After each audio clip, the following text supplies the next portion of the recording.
Morning, everyone, and welcome to our SWAC Football Head Coaches Media Session for Monday, November 13th. We appreciate all of our media participants. Just a few quick reminders before we get started. If you could please ensure that your lines are muted unless you're actively asking a question. Please limit your questions to one initial question, potentially a follow-up. If we got additional time allotted, we'll work our way back to get additional questions answered. We'll begin at approximately 10:05 with Alabama A&M head coach Connell Maynor. Thank you for your patience. We'll be back momentarily.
Yeah, we need to.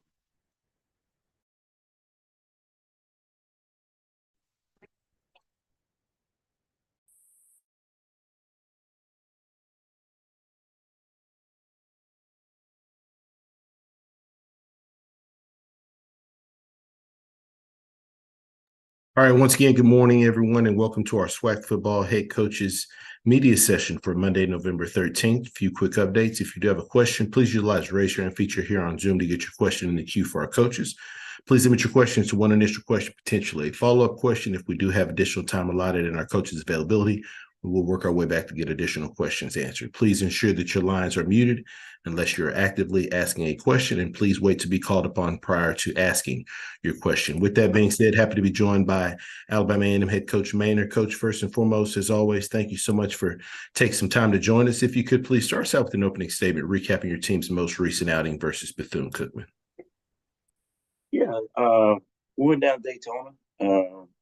Knew those guys were going to play hard. Coach got those guys playing hard first year and trying to get those guys to buy in and, watch the tape on them and knew they played hard and knew we was going to go down there and play well, and we didn't.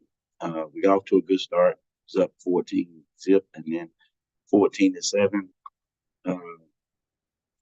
Had some timely plays on defense where they was driving, trying to tie the game up, and we got some turnovers. But we weren't able to execute on offensive end and take advantage of those turnovers and put some most points on the board and kind of widen that gap. And so they defense, take your hats off to them. They played great. They kept their offense in the game. And then the offense got going. We actually, one of the quarterbacks got hurt, and they put another quarterback in and started running the ball on us, and we weren't able to stop the run. I think they scored 21 points in the fourth quarter. So it was still a very tight football game for 3.5 quarters, and it kind of got away from us the last half of the fourth quarter where they scored 3 touchdowns, all running, rushing the ball for 400 yards. And anytime you do that, of course, you can't win the game. So very disappointing loss, but again, you got to take your hats off to Bethune-Cookman. They did what they had to do. They won the football game. They played hard and they played great. So we got to move on to Valley this week. Got a short week. We played them Thursday night at our place. So we got out there a little bit this morning, and we'll practice again tomorrow and Wednesday, and get preparation to playing a good Valley team. They reckon ain't what they want to be, but they play hard, and if you're not ready to play, they'll beat you.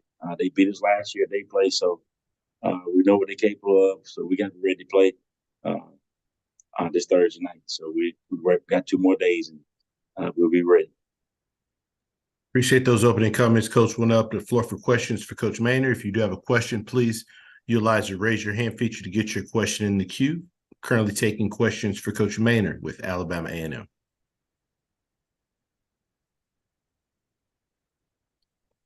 Coach, when you look at this Mississippi Valley State football team that you'll face on Thursday, what are some of the things that have stood out to you on film? It's how hard they play. Valley, they don't really look at their record, their circumstance. Coach has done a tremendous job of getting those guys in there, and then they play hard, man. I mean, offensively, defensively, special teams, they fly around, they play hard, and that's all you can ask of a team is effort. We always say, you don't want to coach effort, and look at their tape and see that you don't have to coach effort. Those guys are flying around, they're passionate. The record is just not what they want it to be, but it's not because of lack of effort or coaching these guys. He just got to get his players and continue with his beliefs and get his guys to buy in. It'd be fine, but we got to be ready to play because they're gonna play hard. They're gonna play hard. Currently taking questions for Coach Maynor with Alabama A&M.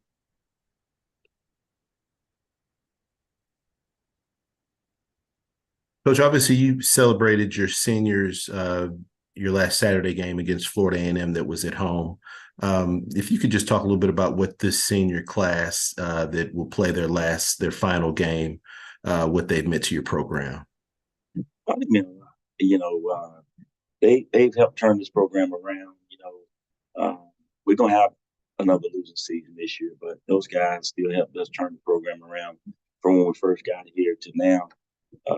We had 5 straight losing seasons before we came, and this will be our second losing season and the second one in a row. So, but those guys helped change the mindset of these guys when we came, getting those guys to buy in and play hard. They're not going out the way they wanted to with a winning season or playing for a conference championship or a celebration bowl. But I told those guys the other day, we end every time we break it down, we end it champions. 1, 2, 3 champions. And I told them, we might not be a champion in the SWAC on the football field this year, but you can be a champion father, champion in the classroom, champion brother, a champion son, a champion nephew, whatever it may be. You can still be a champion in life, just not this year on the football field. So that's what it's all about. It's all about getting your education, uh, getting prepared for the real world. Football is great, but it's temporary, and it's not going to last forever. So we want these guys to enjoy the rest of this week and this last game, but then they got to get ready for the real world. And also, we 3-1 at home this year, so we want to get this W this week and finish the season at 4-1 at home. We always want to protect our home. Don't let everyone to come in your house, knock on your door till you come outside fighting and beat you up. So we want to be able to protect our home. Any final questions for Coach Maynor with Alabama A&M?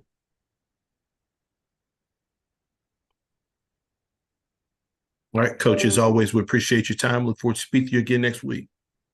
Yes, sir. Thank you. Yes, sir. And Thank you. Good luck to everybody this week. All right, we're going to go to Alabama State here momentarily. Coach Robinson's availability will begin at approximately 10:15 Central. Appreciate your patience. We'll be back momentarily.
All right, once again, if you do have any questions for our coaches, we ask you please Utilize the raise your hand feature to get your question in the queue. We ask that you please limit your questions to one initial question, potentially a follow-up. If we've got additional time allotted and our coach's availability, we'll work our way back to get additional questions answered. With that being said, happy to be joined by Coach Robinson with Alabama State University. Coach, obviously, first and foremost, thank you so much for taking some time out of your schedule to join us. If you could please start us out with an opening statement recapping your team's most recent outing versus Mississippi Valley State.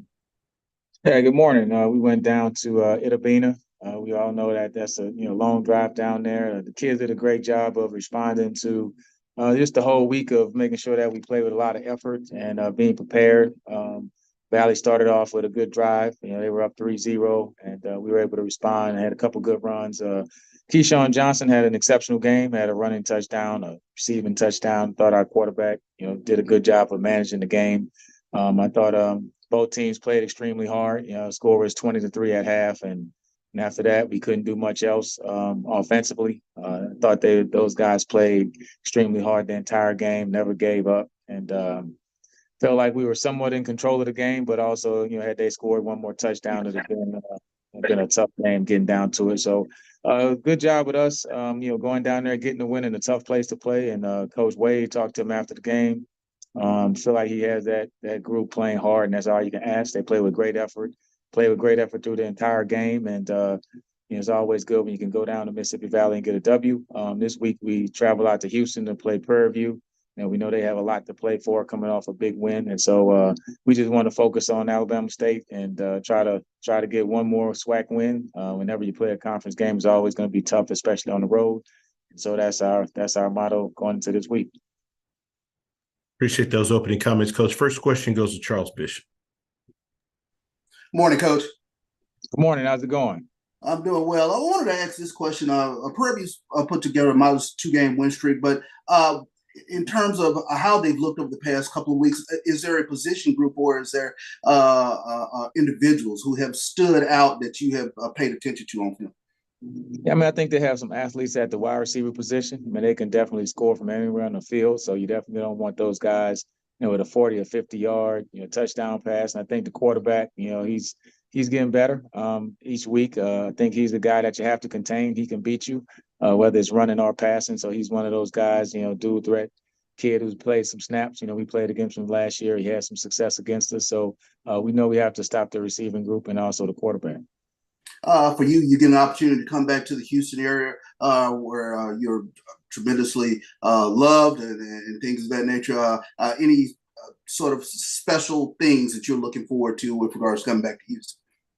Well, I think, going to Prairie View's campus, it's a great drive from Houston to there. Beautiful campus, great location, stadium's great. So it's just a great place to have a SWAC football game. So other than the football game, that's pretty much where my attention is going. All the other stuff can wait till January, but right now we're going down there to try to win one football game. No doubt. Thank you, Coach. Absolutely. Next question goes to Dr. Cavill. This is Kenyatta Cavill, Dr. Cavill's inside the HBCU Sports Lab. You can let it down. We can go get some steak. You don't have to worry about the game. Yeah, well, I catch you in January, but no, it's Houston is a really good city. It's been good to me. I'm gonna still love your blue guy and everything, but for this week, you got to stay a little bit more focused for us. I certainly understand, and I expected that would be your answer. A true coach at his craft. With that being said, offensively, you've been able to really balance what your defense has been able to do, attacking all season. One of the top out there. Not just in the SWAC, but FCS level. So this game that you had against Valley, talk about the balance that your offense get some things done to go along with that defense. Well, I think, every season you kind of go into it saying what's going to be the strength of the team. You have expectations. My biggest thing, special teams is always the most important. You can't kick, you can't win. And then defense, then offense. That's just, maybe a little old school, but that's kind of where I was brought up with football. And so, this year, I think the offense, we started running the football well. And so we probably running the football more than we thought we would. But the type of backs we have and the way the offensive line has been gelling, that's what they've been good at. So you have to do good. You have to, keep doing what you've been good at. And so Damon Stewart, he's come in and really managed the football game. Sometimes his stats aren't eye-popping, but he does a lot of small things, throwing it away on third down, not taking a sack, not forcing the ball in there. So he's done a good job of managing the game. And then when he gets a chance to make a play, he makes it. But at the end of the day, special teams and defense is really where we've been hanging our hat at this year. So that's what we know that can travel. That's just a lot of it playing effort. Making tackles is a whole lot of want to. And so we got to get that on the bus this week and go down there and play with a lot of effort like we've been doing the last couple games. Follow-up question is talking about going down there to Prairie View to this matchup. You've won 5 in a row. They won 2 in a row. Lots on the line for Prairie View in terms of things bouncing their way. They can find a way to get the victory. They find a way to be in the championship game. But obviously, you want to continue your win streak.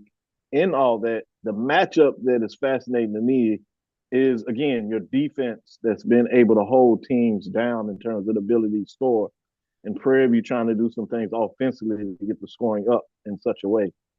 Talk about what has been so effective in your matchups on defense to being able to dissect what other teams do on the offensive side of the ball this week. Yeah, I think it starts up front. Defensive tackles, defensive ends, Janelle Brown, Ogletree, Stokes, Traquan Thomas has a couple sacks this year, has been playing really well defensive end position. I think those guys have allowed us to do other things in the passing game. And Bubba Coaten Adams, he's been playing great once again this year. Also Cunningham, the other linebacker right next to him, is like right on his trail. Both of those guys are playing really good. I just think it's the guys up front. When you can have guys up front, the front four, and we play probably about 8 to 10 guys. That's been the biggest depth. Where the backup guys have been playing at a high level, so we can rotate more. I think that's just kept everybody fresh. It allows you to run to the football, not get fatigued. But we know it'll be a challenge this week because they do a great job running the football schematically in the backs that they have, and then they do a great job with the passing game.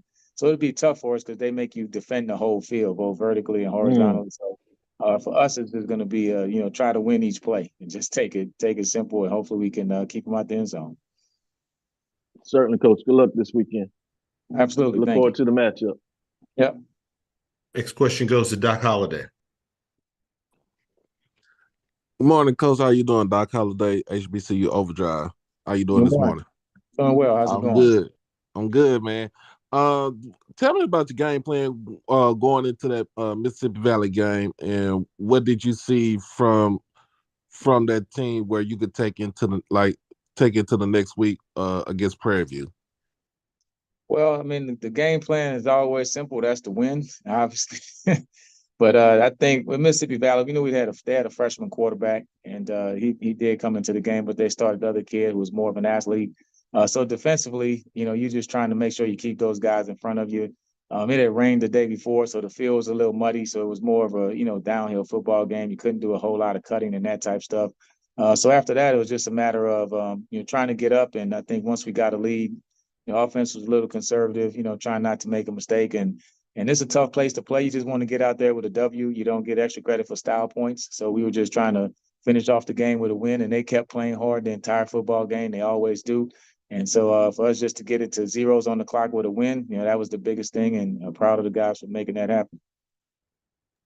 I appreciate you, Coach. Absolutely. Next question goes to Timona Stapleton. Good morning, Coach. How you doing? Doing well. How's it going? I'm good. Thank you. Thank you. Congratulations on your win.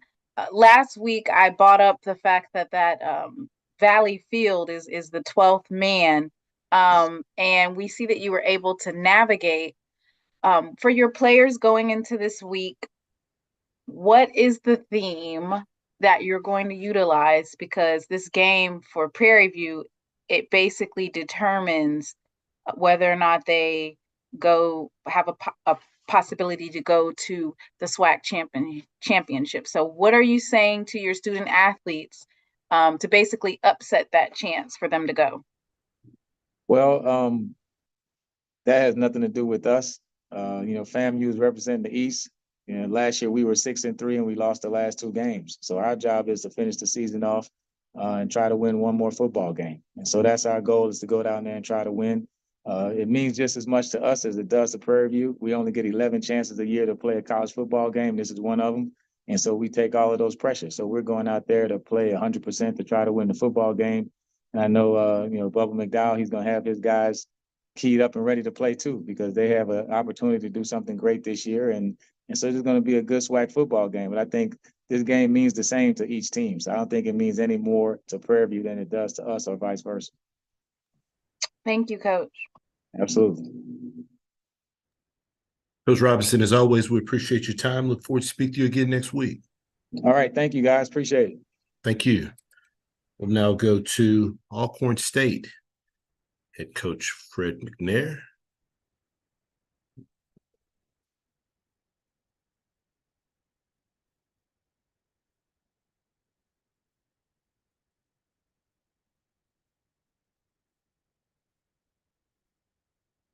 All right, we're going to try to get Coach McNair on. We do appreciate everyone's patience. We'll be back momentarily.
All right, we're attempting to reach out to Coach McNair. We do apologize for the delay. We will be back as soon as we're able to make contact with him. We do appreciate everyone's patience. We'll be back momentarily.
All right, we're still working to reach Coach McNair with Alcorn State.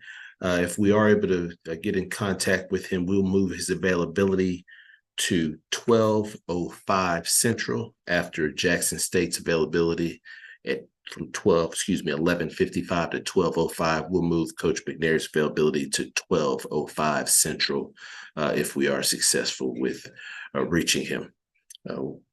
We will be back here at 10:35 with Coach Woody with Bethune-Cookman. Thank you for your patience.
All right, once again, for all of our media participants, if you do have any questions for our coaches, please utilize the raise your hand feature to get your question in the queue. We ask you please limit your questions to one initial question, potentially a follow-up question.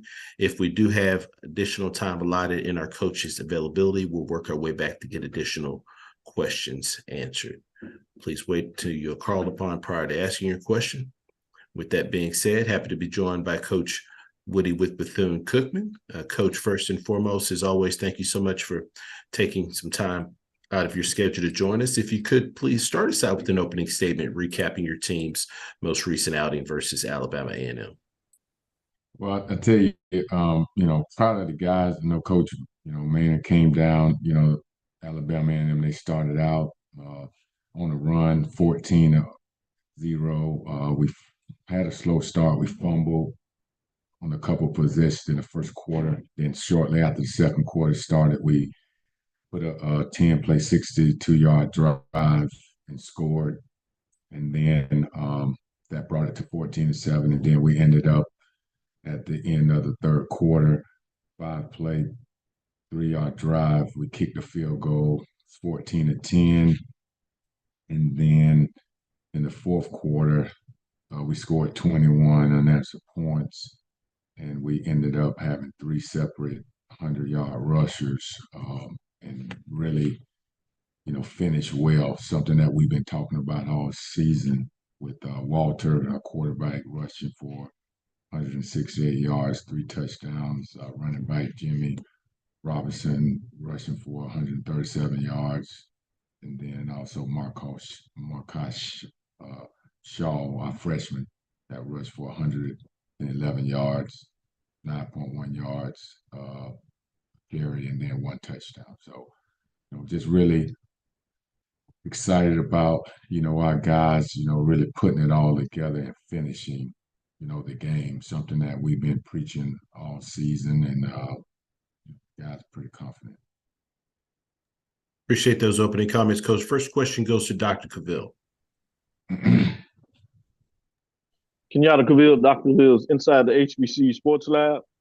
Coach, you really got going this week. Obviously, had to come from behind. That's happened a little bit this season.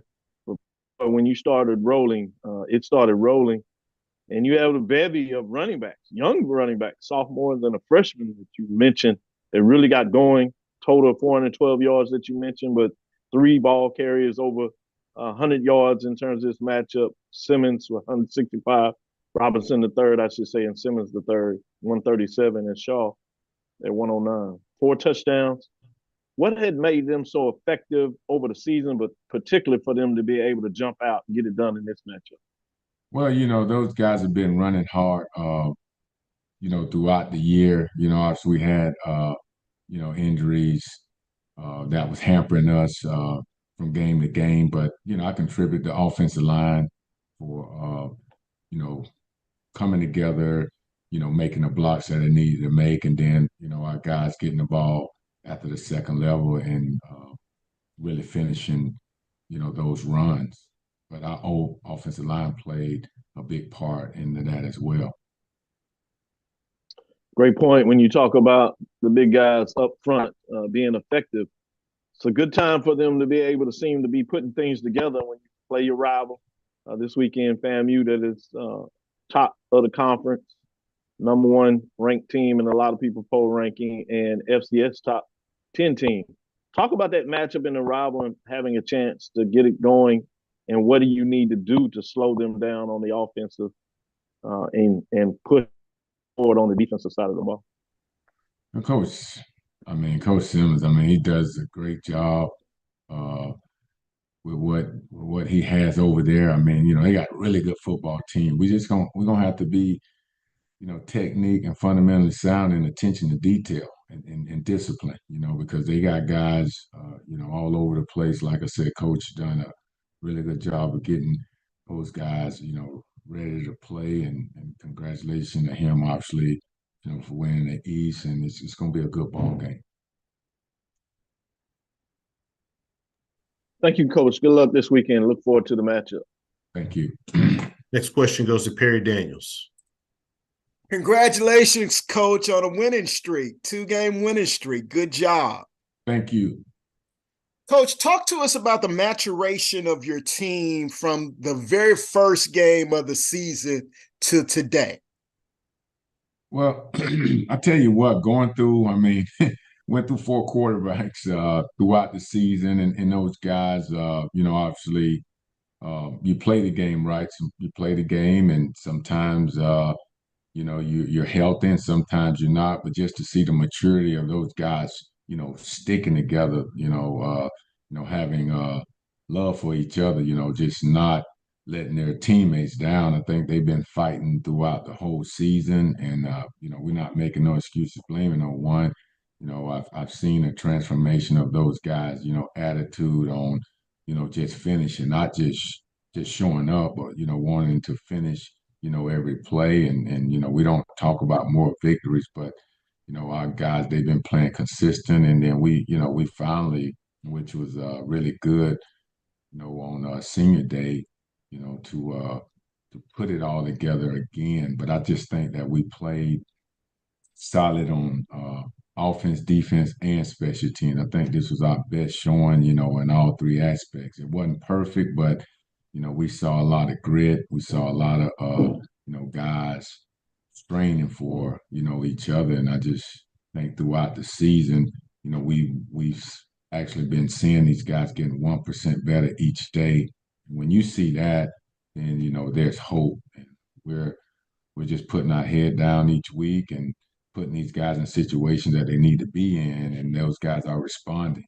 Just for example, we had a big drive, 8-play drive, 99-yard drive. And those are the situations that we put our players in almost every day.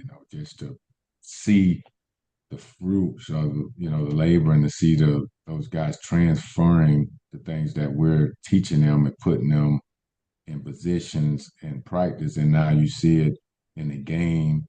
It's just a good thing to see that these guys are starting to understand the details of why we do things. We're not just out there just doing them. It's always a reason why. So they're starting to understand that, and it's really been good throughout the season. Obviously, in first year, head coach in the SWAC, man. I mean, really good football. Just really honored to be a part of the SWAC and trying to develop these young men.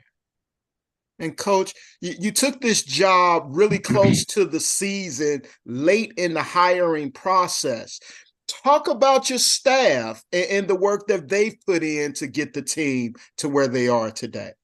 Well, I tell you what, I mean, we have a really good staff. I mean, they're motivated, energized. I mean, they understand that, every day, we have to win the day. We have to do it, the right way. And those guys, they're always about, the team and they spend countless hours, not just coaching ball, but, talking to these guys, throughout problems or issues that may come up. And then, also just being there for them. And we know what we want to do. We have a plan, and I appreciate them staying, I mean, they're all feet in the ground of doing exactly what the plan is really asking them to do. Is as we build student athletes, and we do that, and you do it the right way, good things are going to happen. So I really appreciate the staff as a whole,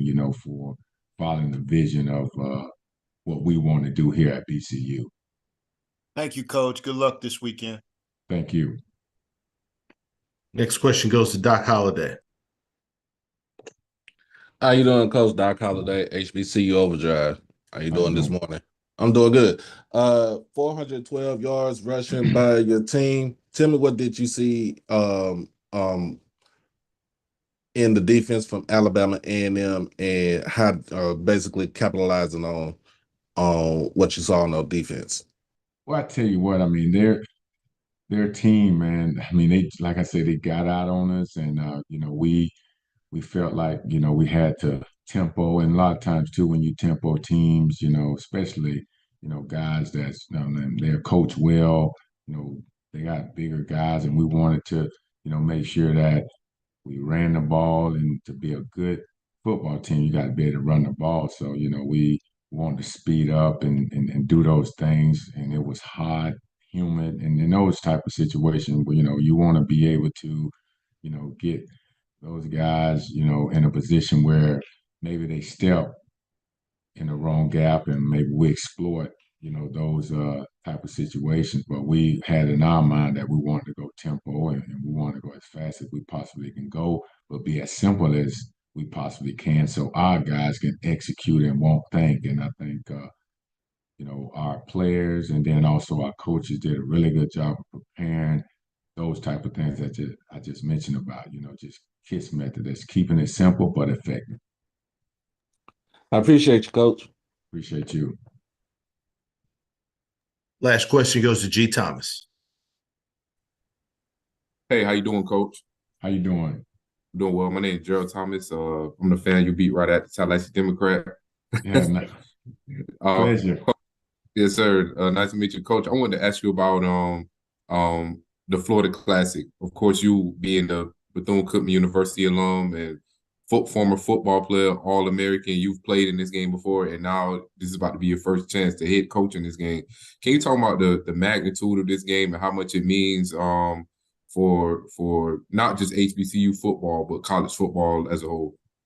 Well, I tell you, it's been a rivalry, I mean, forever. And just to get an opportunity to be a part of it as a coach, and like talking with Coach Simmons, he's gonna have to kind of let me know some of the ins and outs, because this is my first rodeo at coaching in the game. But obviously playing in it, it's big time, and it's good. The rivalry. I mean, it's gonna be a good, hard fought, clean football game. Got a lot of respect, for Coach Simmons and what he's doing with the program, and obviously, what we're trying to do here. We're trying to do it the right way, and look forward to it.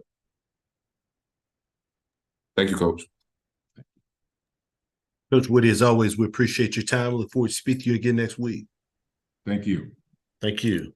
All right, next we'll go to Florida A&M and Coach Simmons. Once again, if you do have questions, please utilize the raise your hand feature to get your question in the queue for our coaches. With that being said, happy to be joined by Coach Simmons with Florida A&M. Coach, First and foremost, thank you so much for taking some time out of your schedule to join us. If you could please start us out with an opening statement recapping your team's most recent outing versus Lincoln. Well, senior was senior day for us, and the biggest takeaway was just blessed to be able to send a phenomenal group of guys out the right way. The class that came in 19 has never tasted defeat here on Ken Riley Field at Brad Memorial Stadium. Of the entire group that we celebrated, only 4 of those guys have, and that was the 4 that were with us in our first season in 18. So just to be able to see where the programs come and send those guys out the right way was the biggest takeaway from this past weekend. And we took care of business, and obviously now all of our attention goes down to Orlando, to the Florida Classic, obviously the biggest game of the year, a game that everyone has circled on their calendar. They're playing really good football right now, and it's making for a big-time football game, which it always is, and we're excited to be a part of it. We think it's the greatest classic game out there, and it's going to be another great addition to what has already become one of the best rivalries in all of college football. Appreciate those opening comments, Coach. First question goes to Dr. Cavill. This is Kenyatta Cavill, Dr. Cavill's inside the HBCU Sports Lab. Good morning. Good morning, Doc. How's it going? It's going well. Good. I wanted to ask you, QB1 didn't play in this game, so just for clarity, I think I am aware, but with him and your team in general, how's the health of your team at this time going through a long season thus far? Yeah, we're relatively healthy. Obviously, we held a few guys this past week to try to get us through this last stretch.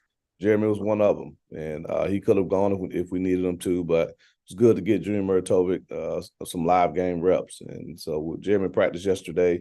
We anticipate him going the rest of the week with no restrictions. And so we fully expect, a guy that's probably the front runner for Player of the Year in the conference to be ready to go in a game of this magnitude this weekend, along with the other guys that we held out. So hopefully we'll get an update tomorrow, but right now we're pretty optimistic that we'll get most of those guys back. Great to hear, Coach. Following up back on the field, obviously we hear about rivalries. You can throw records out the window. And I'm sure in this case, this particular rivalry, that holds true in a lot of ways. But with that said, Bethune-Cookman's on a 2-game win streak themselves. They were able to be really successful running the ball with some young guys, sophomores, freshmen. Can you talk about how your defense matches up in terms of what they're trying to do offensively, and what would you like to see your defense do in accord to that? Well, our number one mandate every week defensively is to stop the run. And they showed last week that they can have as prolific a rushing attack as anybody in America. I mean, 414 yards rushing is almost unprecedented, at this level. And so just what they've been able to do incorporating the quarterback run game, 2 running backs going over 100 yards last week, that's big time rushing. And so our defense has its hands full whenever you have a team that runs the ball like that. Obviously, you got to get everyone involved, great eyes, great gap integrity.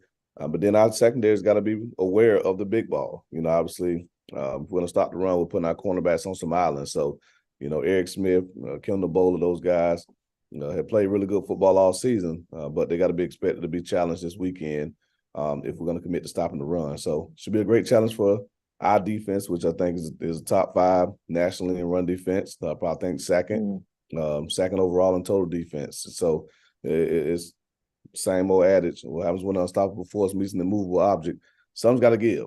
And hopefully the Black Cloud defense won't be the one that gives this weekend. It will show up like we have all season and do a really good job against the run. Certainly. Like the nickname. Good luck this weekend. Look forward to the matchup. Thank you, Doc. Next question goes to Doc Holliday. Coach Willie, how you doing? Doc Holliday, HBC Overdrive. Hey, Doc, doing well, man. How's it going? Man, I'm doing good. Tell me about the Florida Classic. That's one of my things I want to put on my bucket list to go to. Never been there before. Tell us about the atmosphere of that game. Well, I definitely think it's a bucket list item. I've been a part of classic games. I've seen them, watched them on TV. I think this one's right up there with any of them, and I mean at any level. Just the pageantry, the love, the disdain on game day for one another, the trash talk, the halftime show, you name it. the tailgating. It's just an amazing experience. You know, two programs that are the only two Division I HBCUs in the state of Florida. Probably 90% of the HBCU graduates in this state have attended one of those two institutions. And so the trash talk is year round, you know, and Thanksgiving is the week after. And I've been a part of both scenarios. The turkey tastes a lot better on Thanksgiving if you win the game, you know. So it's just one of those rivalries that, man, it's rich, it's deep. And again, you can throw everything out the window. It's going to be two football teams that are going after each other's neck, but that's the way you want it. And I think that's what makes it, again, one of the best rivalries in all of college football. And you mentioned that this past Saturday was senior day. Tell me about the seniors that you got going now, basically from FAMU. Yeah, there's a ton of them. You know, obviously, we have a few COVID seniors, guys that are in their 6th year. But when you look at Jeremy Musa, Isaiah Major, Marcus Riley, Jabin Morgan, Stan Mentor, those guys, first off, they're great football players. But second off, they're great leaders and better men. They all have the degrees in hand. And so, again, that's what you want. You want guys that have that maturity to be able to understand what this weekend is all about. A young guy may not understand, especially a guy that just got here. You know, he's got more time left. We've already secured the Eastern Division. We're going to play in the SWAC championship game in 2 weeks, regardless of what happens on Saturday. So a freshman or a sophomore may not understand the magnitude of it. But you ask Jeremy Musa, you ask Kendall Bowler, you ask Eric Smith, who's been in this game 5 times already, you know, or this will be his 5th edition, what this game means, and they'll be able to tell you. So just what these seniors have meant to this program was one of the reasons we wanted to send them out the right way this past weekend, and definitely honored that this will be their last time in the Florida Classic. And we definitely want to give them the memory to be able to take that to say, hey, they ended up winning records. 500 for us so far, 2-2. We want to make sure those guys are able to go out and say they had a winning record in the in-state rival. All right. Appreciate you, Coach. Any final questions for Coach Simmons with Florida A&M? Coach, as always, we appreciate your time. Look forward to speaking to you again next week. Thank you, guys. Have a great week. Thank you. Next, we go to Grambling State. Coach Jackson.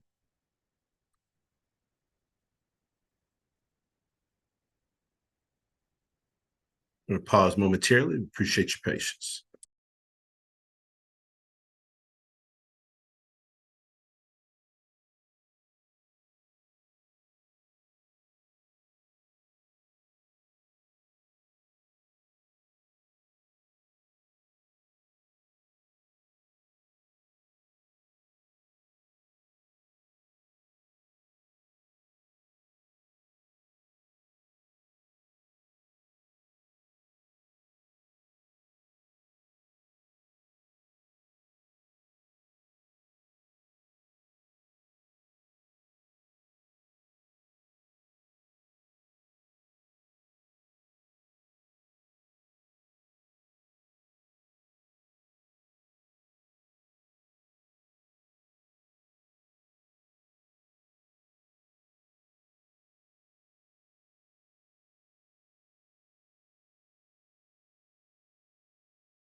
Once again, if you do have questions for our coaches, please utilize raise your hand feature to get your question in the queue for our coaches. Please limit your questions to one initial question, potentially a follow-up question. If we've got additional time allotted in our coach's availability, we will work our way back to get additional questions answered. With that being said, happy to be joined by Coach Jackson with Grambling State. Coach, as always, thank you so much for taking some time out of your schedule to join us. Coach, I do apologize. Let me just make sure this connection is stable. Give me 1 second. I apologize. Okay.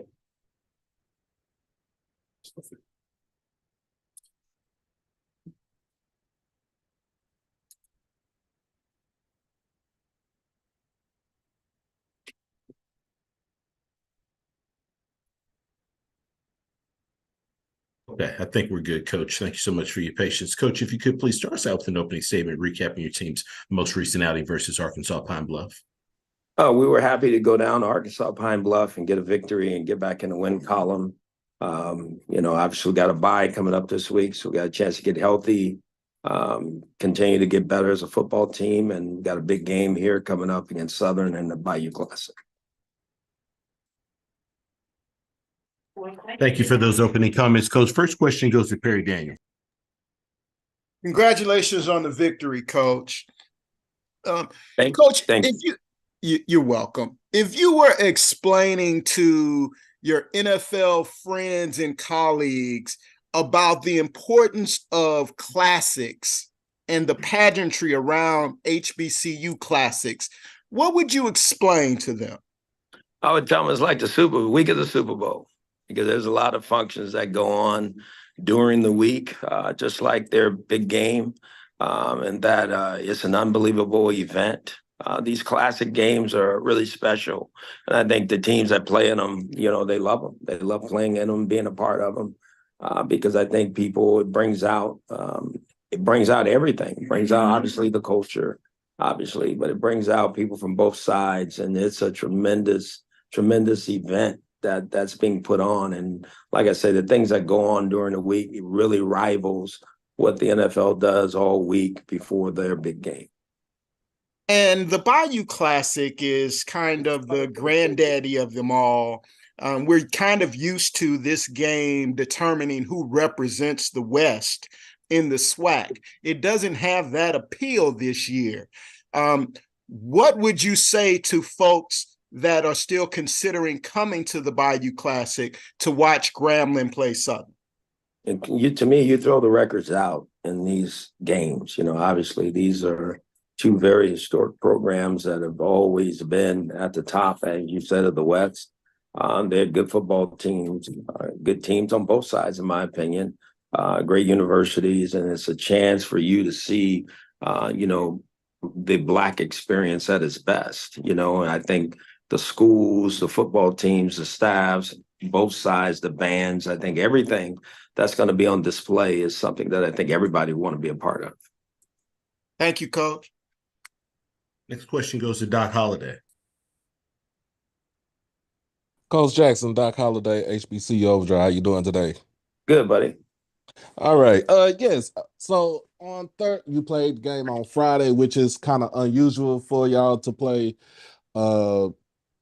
before, not playing on a Saturday. What were some things that you saw in Pine Bluff that you kind of exploited on the offensive side? And what did you tell your defense to go out there, what they need to see in this football team? No, I think after the first drive, they went down and scored. I think our guys, started playing really well on defense. I think, again, guys needed to play their gaps, get off blocks, keep their eyes on their keys, and play good football. And so I thought we started to do that on defense. On offense, it was just playing to our plan. I think we had a hell of a plan. I think our guys executed, and we were able to score the ball. And at the end of the day, that's the most important thing. You got to be able to score, whether you're running it or throwing it. And I think our playmakers made those plays.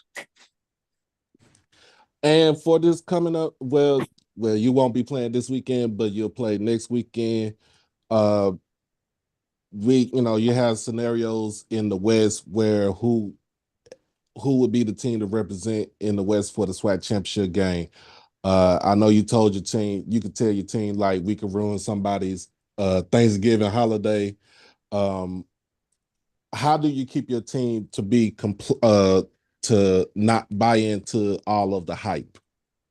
Well, I think we're part of the hype. Last time I checked, I think we're still alive too. I mean, there's all kinds of scenarios that are out there, but I think for our football team, the most important thing is we just want to go win and have a winning season. And it is the Bayou Classic. What better way to finish the season if it is the end of the season, standing on the podium and raising that trophy. So, as you said, it's the granddaddy of them all in the HBCU space. We're going to be a big part of it. Southern will too, and we want to go win this game. Appreciate you, Coach. Sure. Currently taking questions for Coach Jackson with Grambling State. Final questions for Coach. Coach, as always, we appreciate your time. Look forward to speaking to you again next week. Thank you. Thank you. Bye-bye. All right, next, we'll go to Arkansas Pine Bluff. We're a few minutes ahead of schedule for Coach Hampton's availability. We'll be back at approximately 11:05 Central. Thank you for your patience.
All right, once again, for all of our media participants, if you do have any questions for our coaches, please utilize the raise your hand feature to get your question in the queue. Please limit your questions to one initial question, potentially follow-up.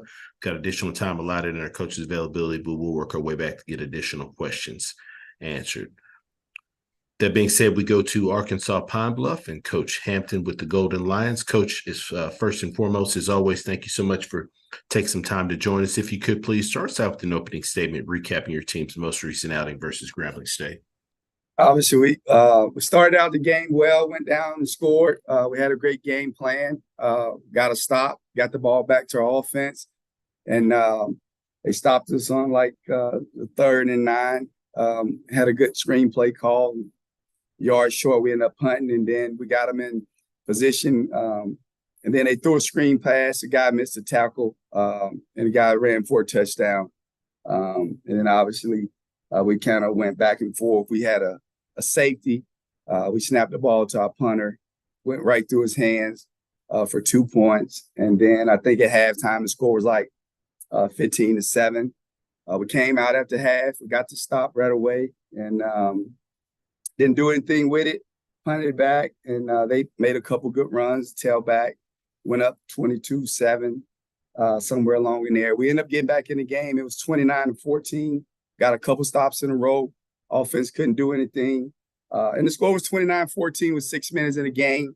We got the ball, and we throw an interception, and they get 2 late touchdowns. So obviously we had a chance to win the game.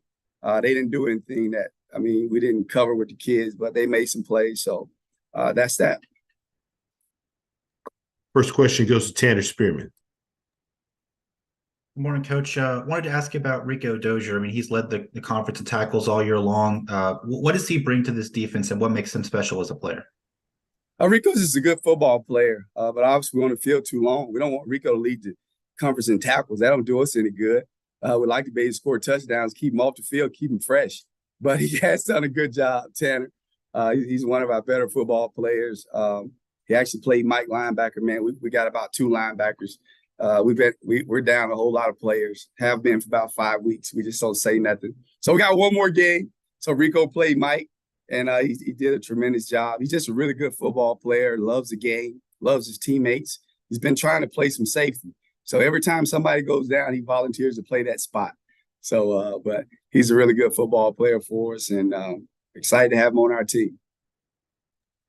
And then one more game this season, this Saturday at Texas Southern. What kind of mindset do you need your players to take into this game against a Texas Southern team that, coming off that win yesterday, is going to be feeling pretty good about themselves?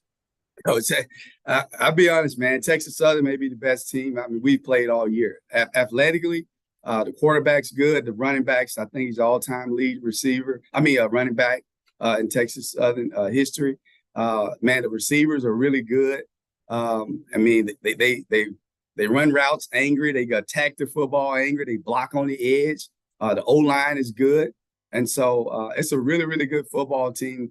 I don't know how they only have, maybe 2 or 3 wins, but they're a really good football team. And we all know Alcorn is a really good football team, and we just saw what they did to them. So our guys, we had a meeting yesterday. They understand what's at stake. It's the last opportunity to play for the Golden Lions. It's the last opportunity to go represent UAPB, and then it's the last opportunity to go represent your family legacy on the back for the 18 guys that won't have a chance to play it again. So we'll be motivated. That hasn't been an issue all year.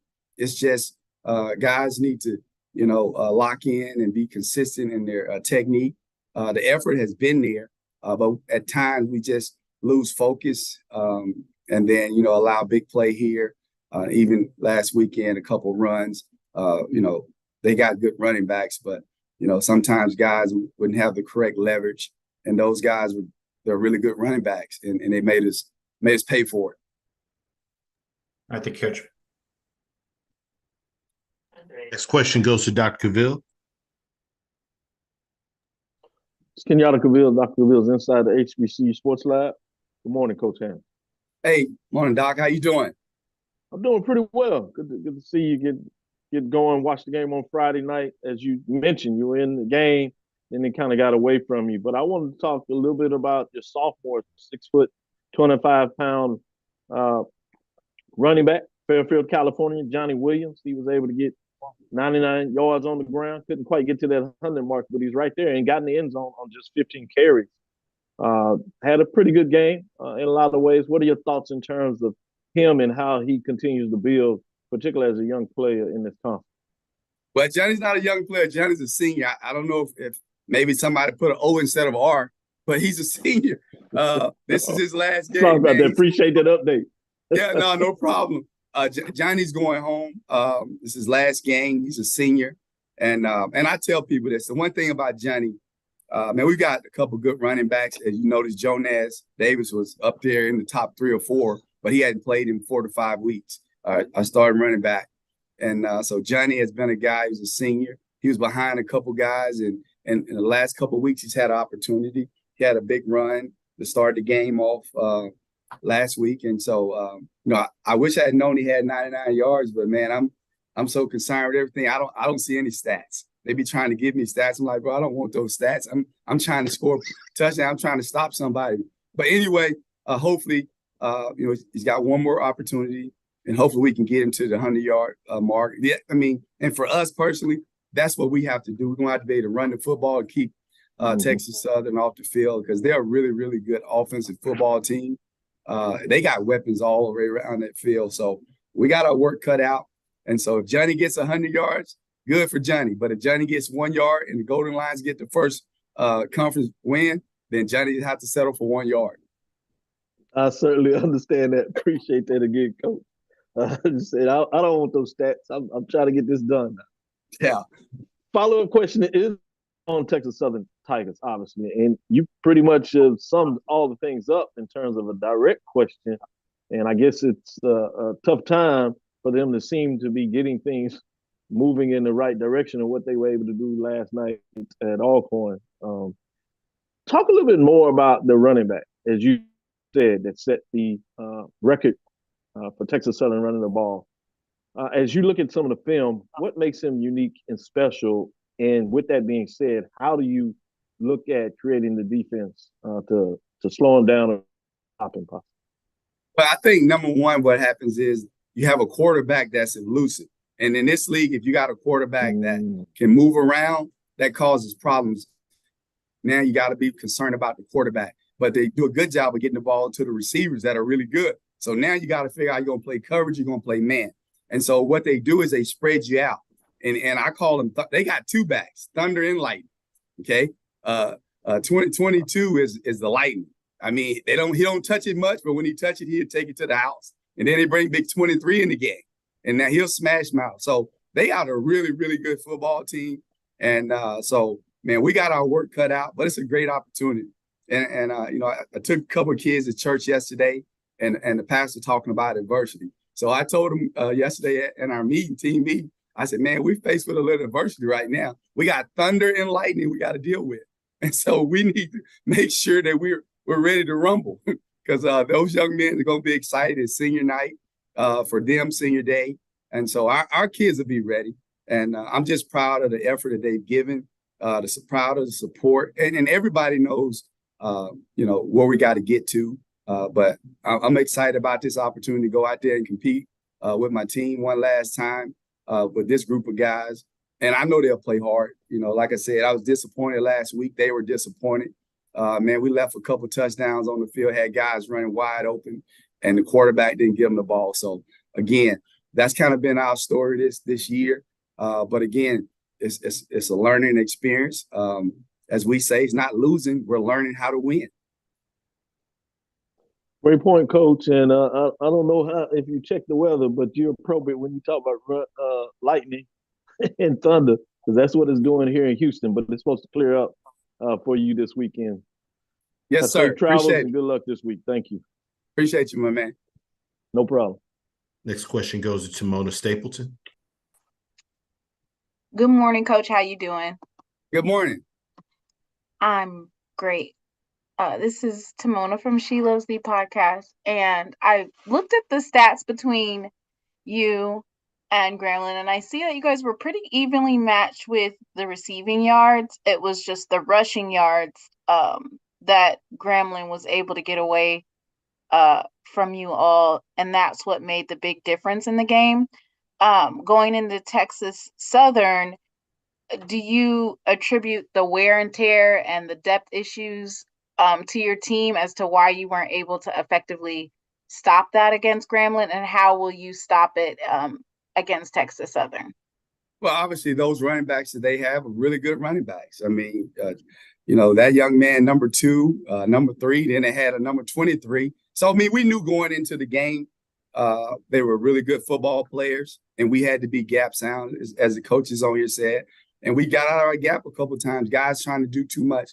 And when you have a lot of inexperienced guys, we had a different guy playing the linebacker position, the wheel backer. So a couple of times we didn't fit it up correctly. And then a running back like they have chance with, like he's going to find the hole. And that's what he did. And right after half, I think the score is like 15-7. Man, we got the play bottled up. And the DN, he folds inside, and the guy cuts it all the way back across the field. And so that's just good job. And I tell people, you don't coach running backs, you recruit those guys. And so whoever recruited those guys from Grambling, they've recruited 3 good ones. And so obviously, hats off to those football players and that team for the win. But I mean, we felt that we could win the game. And again, like I said, we were in the game, had 2 opportunities to score. Quarterback just missed guys wide open. Eyes got a little too big. Thank you for that, Coach. And as a follow-up question, I see that you were evenly matched with the first downs. So both you and Gremlin were able to get 17 first downs. So you were moving the ball up and down the field. Going into this last game, what are some of the key pointers that you're instilling into your players about finishing strong? Well, I hope we do exactly what Texas Southern did against Alcorn. I hope we can put it all together. I mean, because if you look at the Texas Southern team, I just watched play Alcorn. Like, that team has been really close every game. And everybody knows, like, this league is a hit or miss. You're talking 3 or 4 plays. And so hopefully our guys and we'll put it all together on offense, defense, special teams, and we can get the win. But obviously we got to stop what they do. And that's stopping that tailback. That's stopping that quarterback and those receivers. So if you got any suggestions, can you just email them to me at hampton@uapb.edu, and I'll be sure to take that up. Gotcha. Thank you, Coach. And Thank good you. luck this weekend. Appreciate it. Coach Hampton, as always, we appreciate your time. Look forward to speaking to you again next week. Hey, man, thank you, guys. You guys be blessed. Thank you. Next, we go to Mississippi Valley State and Coach Wade. Once again, if you have questions, please utilize the raise your hand feature. Get your question in the queue for our coaches. With that being said, Coach Wade, first and foremost, thank you as always for joining us. If you could please start us out with an opening statement, recapping your team's most recent outing versus Alabama State. Yes, sir. First of all, good morning to everybody. Another tough defeat against a really good Alabama State team, well-coached team. We started out, got on the board first. Typically, I like to defer to the second half to receive the ball, but for this game, with us being two slow, methodical teams that don't mind putting 10 to 12 play drives together, I figured we'll try to receive the ball, go down, get an early score, put the defense out there, try to get a stop, try to get them behind the scoreboard and try to do some things a little uncharacteristic. But again, we went down, we got a field goal, they came back and got a touchdown. Just big-time players made big-time plays. The kid, number one, Keyshawn Johnson, really good player, made some really big plays. And, we knew this game would come down to turnover margin. And they won at 3-0. So that was the biggest difference of the game. Turning our attention to Alabama A&M, another good team who's really tough at home, big physical team, long athletic team. And we're playing them on Thursday night. Looking forward to getting down there and getting after those guys. Appreciate those opening comments, Coach. First question goes to Dr. Cavill. Kenyatta Cavill, Dr. Cavill's inside the HBCU Sports Lab. You talked about getting the ball first, trying to get things going, knowing that this would be a low-scoring game, I should say. With that being said, how did you feel your defense played in terms of at least keeping you in the matchup to see if the offense could keep going? Man, first half, we gave up some explosive. We shut them down second half. Second half, I think they had 6 possessions. At least half of those possessions, we was able to get them to go 3 and out. So defense played well. Our defense always played well enough to keep us in a game. So, hats off to the defense. I think our kids, our program, this university have gotten intoxicated off of, people just saying how hard Valley play.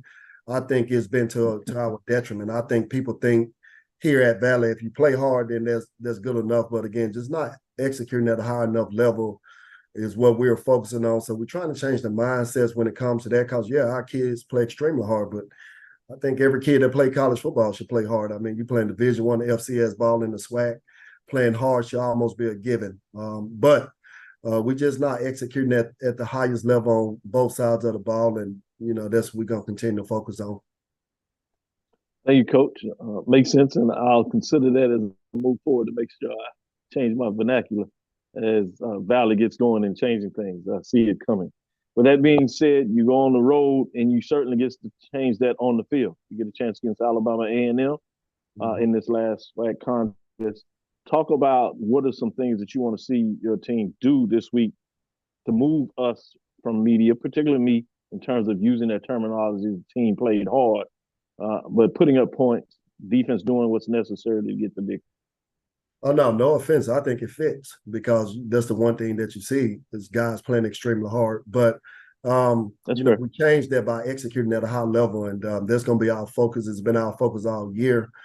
Just kind of, just doing all these little things right that we continue to preach. And we talk it every day and see guys starting to get a little bit better at it.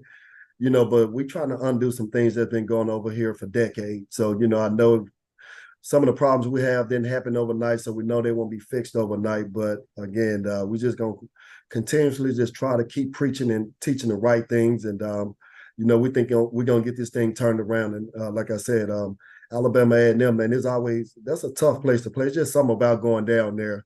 It's tough. I mean, those guys are physical. So, coach is going to have those guys ready to go out there coming off a loss against Bethune. So, man, it's going to be a great challenge, but we're looking forward to it. Thank you, Coach. Andrew, if we have time, I would like a follow-up after Doc asks this question.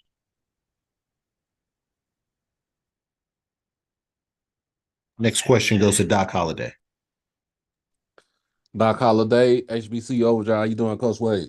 I'm good, man. How you doing? I'm doing good, man. So you got Alabama A&M. Tell me some things about what you see on offense and their defense. What you see that you think that you can exploit in the game for Thursday night. Offensively, they very explosive. I hadn't seen a lot of people stop Alabama A&M. I see Alabama A&M getting in their own way just with some turnovers. I think they're a really good offensive team. Defensively, I mean, they're really good. They sound the one thing that jumped off, and I'm sure coaches are addressing that's just a lot of missed tackles. That's why Bethune was able to rush for all of those yards, just a lot of missed tackles. So those are things that can get corrected on their side. So I'm sure that's something that they're working on. But we're just gonna go out and do what we do. We're gonna be very aggressive. Last game of the season, so we're not gonna leave any stone unturned. And one last question. I know it's this past weekend was senior day for your squad. Tell me about some of the seniors that you got going out. Well, the first one through always get bloody, and these guys, being a part of this the first year, I think we're gonna benefit for years to come. Off of the hard work and dedication and leadership that these guys have shown. Hadn't turned out the way they wanted to, or any of us wanted to, as far as wins, but. Those guys sacrificed and they gave everything for us. And this program is going, we benefit from those guys, because the easiest thing to do your last year, things not going well, is to let it go and quit. And these guys just kept fighting. So they kind of set the standard and the example of what it looks like for this program moving forward. Appreciate your time, Coach. Yes, sir. Thank you. Any final questions for Coach Wade with Mississippi Valley State? Yes, Andrew, I'd like a follow-up question. Yes, sir. Coach, I want to ask you about the freshman quarterback. Obviously, earlier we talked a little bit about him. Now you're getting into the dog days of the season. Very physical in terms of college transitioning from high school. What are your thoughts in terms of his maturation throughout this season? How is he hanging in there? He's hanging in, but like every freshman, you're going to hit a freshman wall. We knew it was coming. It was going to come. We knew at some point it would come. And, but instead of being discouraged, man, both of our quarterbacks are true freshmen. So these guys just keep showing up each and every day. I know mentally it gets tough on you at that position as an 18-year-old freshman in a conference like this, playing against, just great coaches and great players. It's been a challenge for those guys, and our biggest thing is just trying to keep their confidence level up, because they hadn't played as well as they want to play the past couple of weeks, and those guys are extremely hard on themselves. But just kind of understanding that this moment would come. Our biggest obstacle right now is just kind of keeping those guys encouraged and keeping them positive. Thank you, Coach. Thanks for sharing. Look forward to the matchup. Good luck this week. Yes, sir. Thank you, guys. Coach Wade, as always, we appreciate your time. Look forward to speaking to you again next week. Yes, sir. Thanks. Thank you. All right, next we go to Prairie View A&M and Coach McDowell. Once again, if you do have any questions for Coach, please utilize the raise hand feature to get your question in the queue. Please limit it to one initial question, potentially follow-up. If we got additional time, we'll work our way back to get additional questions answered. With that being said, happy to be joined by Coach McDowell with Prairie View A&M. Coach, first and foremost, thank you so much for taking some time out of your schedule to join us. If you could please start us out with an opening statement regarding your team's most recent outing versus Southern. Yes, sir. Absolute morning, everybody. Yeah, again, going down to Southern, we knew we was going into a hostile environment all week. I think we prepared really, really well throughout the whole week. And should I say, that's why we played the way we played. Extremely proud of the guys, the way they came out and stuck to their guns, stuck to their belief that they can go out and win the game and did what we asked them to do. Again, like I said, we knew it was going to go back and forth with a good staff like that, a good team like that. It's, as I told them, you have to stick to your guns, stick to what you know, stick to what, the coaches have taught you, and put it out there on the field for 4 quarters. Don't leave nothing out there for 4 quarters. Just do what you're capable of doing, and we did that. Like I say, special teams showed up. Offense showed up, defense showed up. Again, are there things that we need to work on? Absolutely. But for the most part, I'm proud of these young men, the way they hung in there, stuck together, and then did what they said they was going to do. Go down there and put together a football team that's that's capable of doing this every week. And again, they saw it. Now that they have seen it again, hopefully they can continue to get better. Like I say, Southern went down, like I said, going back and forth, and they scored right before half. Then came out halftime and we're like, hey, what are you guys going to do? What are you guys going to do? And they said, Coach, we got you, man. And that defense, boy, I tell you, I'm so proud of them dudes. They came out and did what they said they was going to do. To shut a team like that out for a whole half, that's saying a lot. And like I said, again, I'm so proud of them coming out and doing what they said they were going to do. And then now, hey, that game is over with. We gotta get ready to get for a good team coming in here. Coach Rob in Alabama State come in here, and hopefully we can try to do the exact same thing with this group coming in here. We know it's going to be tough. Again, it's the last game, it's the senior day for us. Hopefully we can put together 2 good weeks. As I told them, it starts like it did last week on Monday. It starts today, with preparations, getting ready for a good team coming in here to play football. Appreciate those opening comments, Coach. First question goes to Charles Bishop. Good morning, Coach. How you doing? Morning. I wanted to follow up on your statement in regards to the defense. And for the past couple of weeks, there have been stretches where this defense has played lights out football. And I wanted to, if you could, take us inside the locker room. What was said at halftime that was sort of the impetus for the defensive turnaround? Again, for me, telling these guys, that, hey, we got to go out there, because we was a little upset that we gave up that touchdown before halftime. And again, guys not being where they're supposed to be, and not doing their job. And as we told them, this always happens when you're not doing your responsibility. So they took that to heart. Again, Coach Rock, he got in there, he got on them, which good coaches do that. And told them, no, we're not going to accept that. Again, that can't happen. They told us, hey, we got you, Coach. We're gonna come out. We're gonna play lights out football. And for them to say it and then go out and do it, that shows a lot of confidence in these young men, what their athletic ability is and can do. A quick follow-up question on the offensive side of the ball. Shamar Savage had another touchdown. What has it meant to this offense to have another complimentary piece to a Trajan Spiller and to your other wideouts for him to be able to get over the top of defenses? CB, we've been waiting on this young man to do his thing. And again, we knew that during the spring, when we went and got him, that he was capable of doing this type of job. He's very athletic, very big, could be a matchup problem for a lot of teams, for a lot of guys across from him. And again, it was just him getting out his own way and him realizing that, he can do this, again, and all had to start with him. We believed it. We knew that he can do it, but, we believe it, and he's doing it. It's totally different. He has to believe it. And now that he tastes the success, he knows it can happen. So hopefully we can continue to get him going in the right direction, again, for this week as well. Appreciate you, Coach. Congratulations on the win. Thank you, sir. Next question goes to Lionel Mosby. Hey, Coach Bubba. Hope you're having a good day. So, Mo, what's going on, buddy? I am. Doing good. I actually want to ask you, just following up on the defense, the unit has definitely been showing so much improvement. This last game, the second half, 4 3-and-outs, 2 turnover on downs. Only gave up 57 yards, and 45 of those was on that last Heath play. But talk about specifically Derek Gray Jr. and Jamal Marshall up front. Those guys have been such a big part, it seems like, of that unit stepping up. Just talk a little bit about what they've been for you this year. They've been instrumental. Again, we knew going into this year that these two dudes going to have to, handle their business inside, and man, they doing that.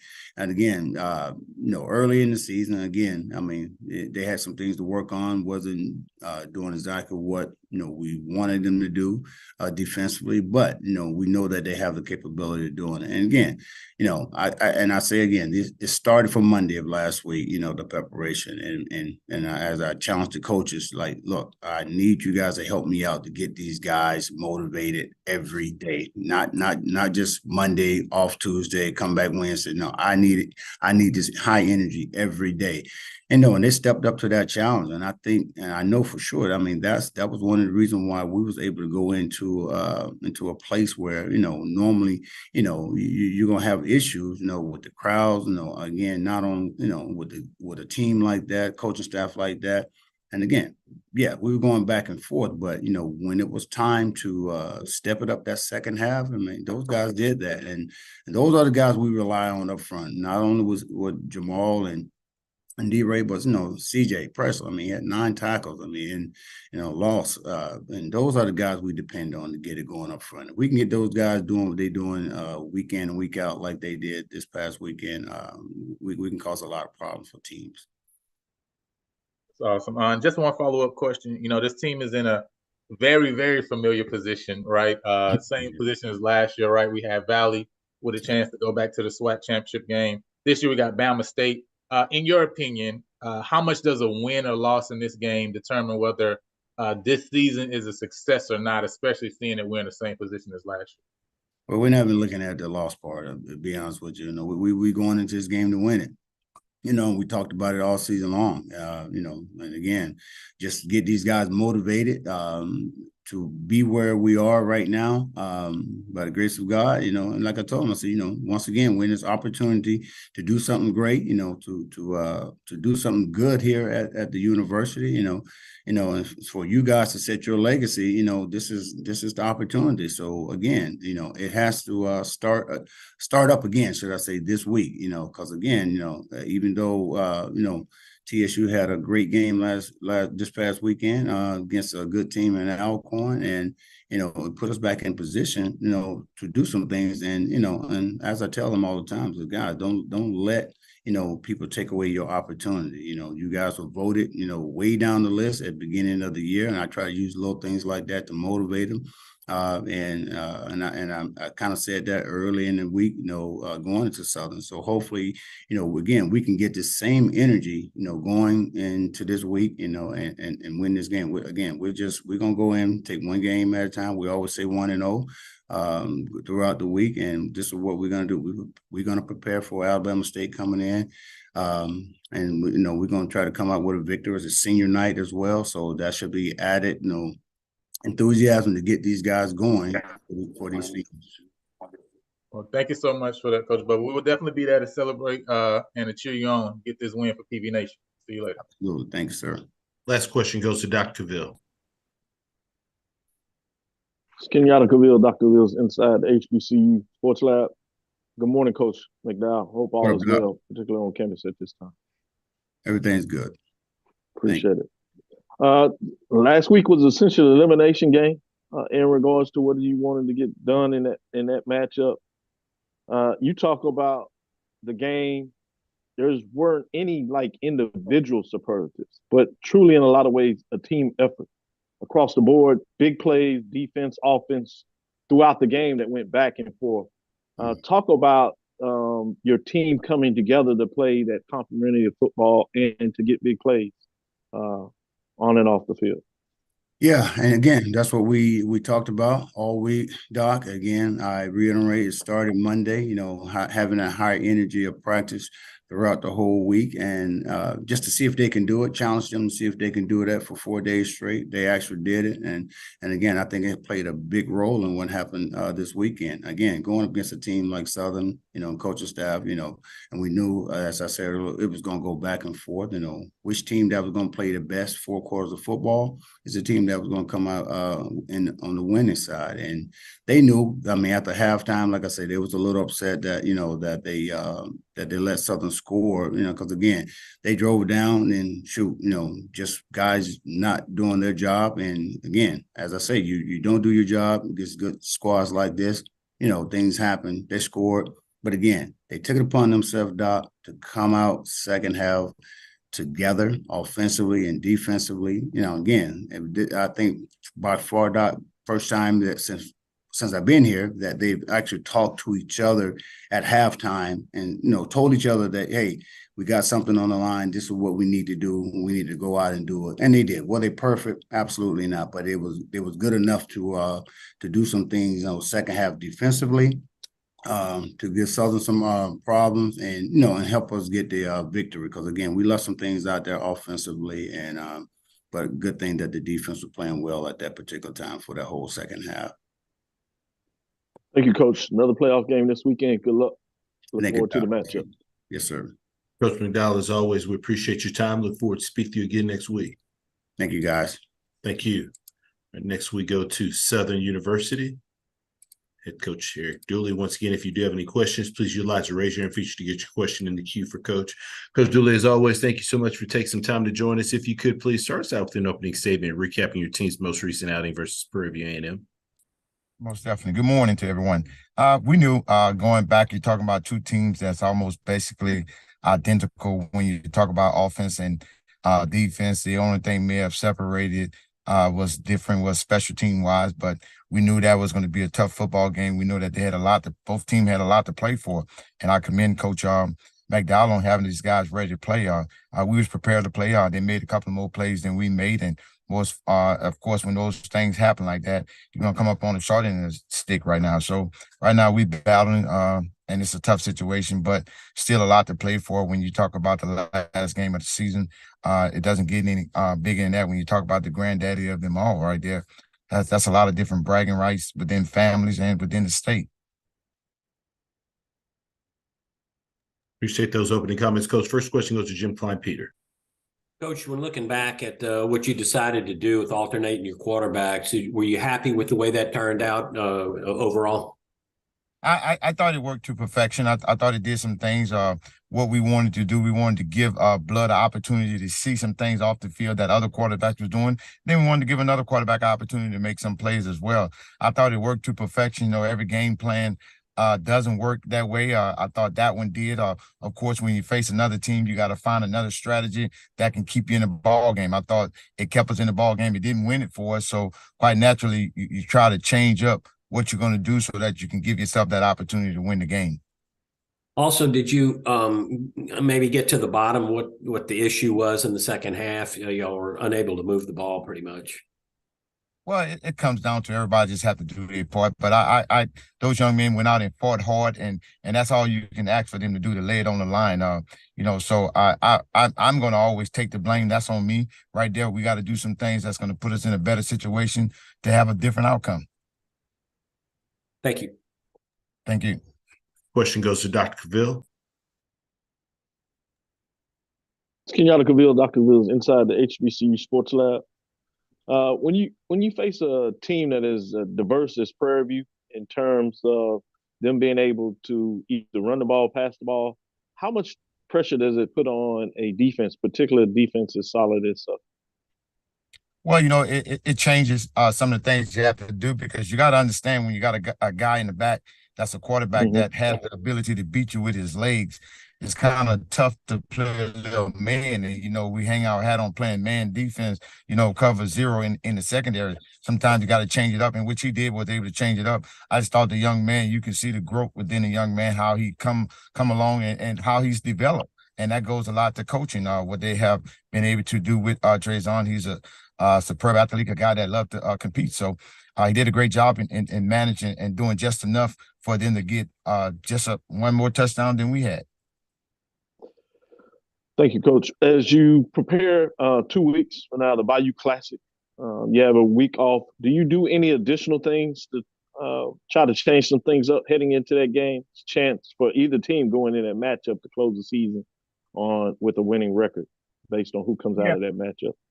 I think you do. I think you don't try to reinvent the wheel. You got to go with where you got you to where you are right now. But I think you put in some things that's going to help you be successful, because now you have more time to prepare for certain things, and knowing that it's a big time classic, just being a part of it for a very, very long time. It's going to be something that someone have never seen before. That's going to stand out, whether it be a special team player, offense, or defensive player. It's gonna trigger the whole nation. So of course, there's going to be some things coming in from both sides of the ball when you talk about Grambling as well as Southern. So that is to be expected. Been a part of this thing right here for a long time, so I don't expect anything different. And records has nothing to do with it. Going to the championship has nothing to do with it. I think it's always great when you have that on his own line to get to the Western, to win the West. But when you're talking about, you may have a husband and a wife that one went to one school and the other one went to the other school. You're talking about bragging rights now for 365 days. So that's going to hold a lot of precedent within the state as well.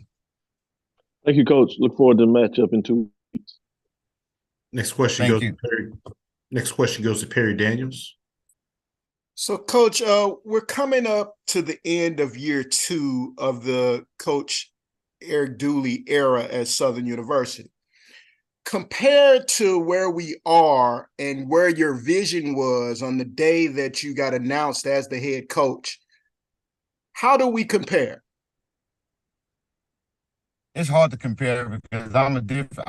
In my opinion, I'm different. I expected to win the championship the day I stepped foot on campus. I expected to win it every year. My confidence never changed. That's who I am. That's what I expect. I can't prepare for to say that I'm gonna take a step. I prepare for to win it right now and try to put those young men in the best situation possible to do it. We came up short, very, very hurting right there, and that's on me. I'll take that. So you just got to continue to move forward, press towards that, and continue to work. You got to go out and recruit. You got to get those guys in that's going to help you be successful, and you got to continue to grow the guys that are here to become a dominant football team. And Coach, you're graduating over 20 seniors off of this year's team. What is the message to them? Well, we talk about that when I first came in. I always tell guys, you're going to be a former football player longer than you're going to be a football player. So how do you prepare yourself for life? You got to understand you're preparing yourself for life each and every day. So that's why academics is so important. And I'm going to always preach that, have a wife that's been teaching for over 27 years. That's all she wants. She's concerned with the academic part of it. But we want to build quality young men to be successful regardless of what. I do have a different mindset. Everybody say everybody can't go pro. I say you got to be that 1 out of a million that can. But if not, I have taken care of my business. I have maybe 2 degrees in my hand that I can go out and be more marketable and be successful within this world today. Thank you, Coach. Thank you. Last question goes to Doc Holliday. Doc Holliday, HBCU Overdrive. How you doing, Coach Dooley?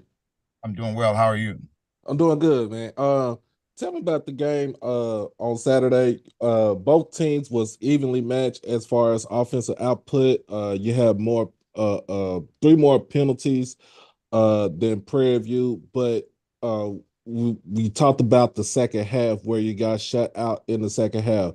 Tell me what are some things that you could have changed in that game, and what can you take into the next game?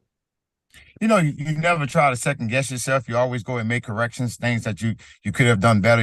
Hindsight's always work out better because you see it now before. I just think we just got to continue to work and continue to play for one another, and coaches got to continue to put guys in better situations to make plays. And let me change that. Coaches don't have to continue to put guys in better situations. I have to continue to put guys in better situations to make plays to win the football game. Appreciate you, Coach. Thank you. We'll get one more quick question in. I saw Rob J had his hand up. Rob J, did you want to get a question in? Oh, yes, sir. Thank you so much, Andrew. Coach, quickly, I know you talked about your seniors a moment ago. There's one of your seniors who's also a law student. Can you just talk a little bit about him, August Petrie?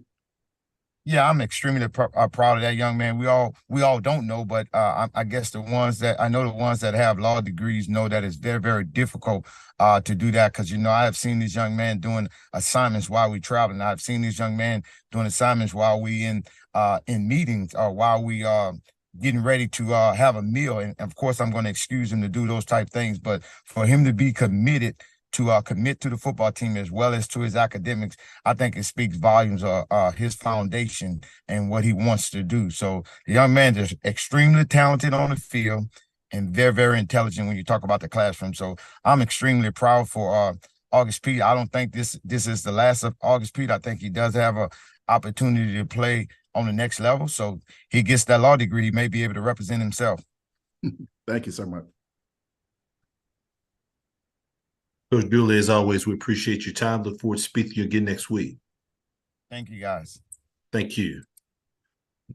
All right, next we will go to Texas Southern University and Coach McKinney. Once again, if you do have a question for Coach, we ask that you please utilize the raise your hand feature to get your question in the queue. With that being said, happy to be joined by Coach McKinney with Texas Southern. Coach, first and foremost, thank you so much for taking some time out of your schedule to join us. If you could please start us out with an opening statement recapping your team's most recent outing versus Alcorn State. Can you hear me, Andrew? Yes, sir. We can hear you. Okay. Big win for us on yesterday. An unusual day playing on Sunday, but our guys went out. I thought played a complete game. Played complementary football, both offense, defense, special teams.